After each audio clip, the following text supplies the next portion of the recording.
Hello, and welcome to From the EBPL Archives, Encore presentations from the East Brunswick Public Library. I am your host, Melissa Hosick. This event was graciously funded by the East Brunswick Friends of the Library. To learn more about the Friends or make a donation, visit ebpl.org/friends. Now, enjoy the program.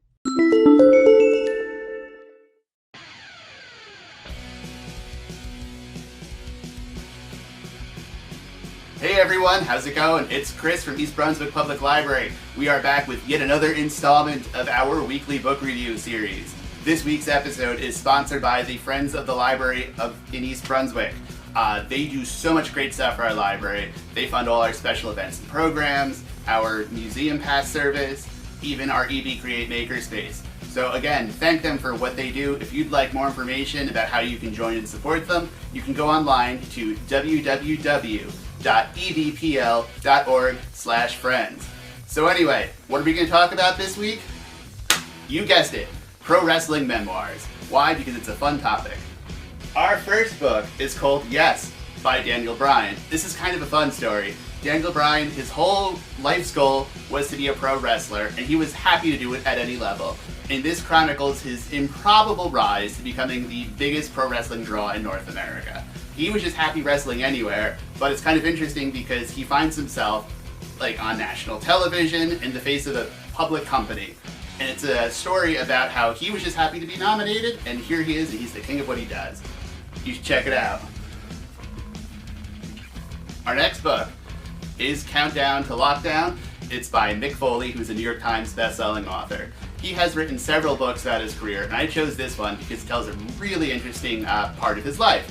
It's a story of you've been retired from wrestling for a long time, you're very happy with the way things are going, and suddenly you get an offer to come back. And so he's facing his greatest challenge yet.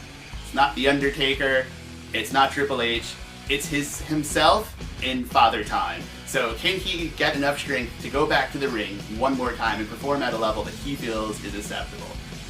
It's an interesting story. It's pretty funny because he's challenging himself more than he ever thought he would. And it's a really cool book. So, thanks to the internet, wrestling nerds like myself now have access to Japanese pro wrestling.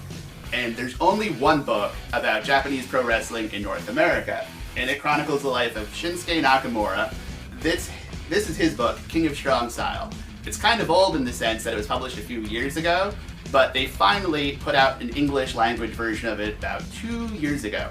So this tells you everything you need to know about what the life of Japanese pro wrestlers are, how they get into the business. It's a completely different world, and I'm so happy that they finally translated this into English.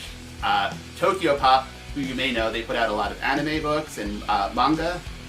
They were originally the original publisher of it. You could get it in America, but it was in Japanese, which unfortunately didn't do me much good. So I have a copy somewhere on the shelves here that I was never able to read. But an English language version was a must-buy for me. So it's just really interesting to read because they treat wrestling in Japan completely differently than we do.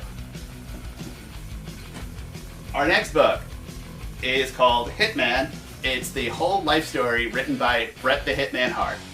Originally, he had an idea to write his whole memoir over the series of 3 books, but his publisher convinced him you should probably do it in one. So what you get is a giant book. You can't see this, but the font size is really tiny. This book, there is so much information in it. I think this took me 3 weeks to get through, but it chronicles his life, the rise of the WWF. There's a lot of stuff in here, and if you are a wrestling fan or a wrestling historian or just like sports stories, it's a must read.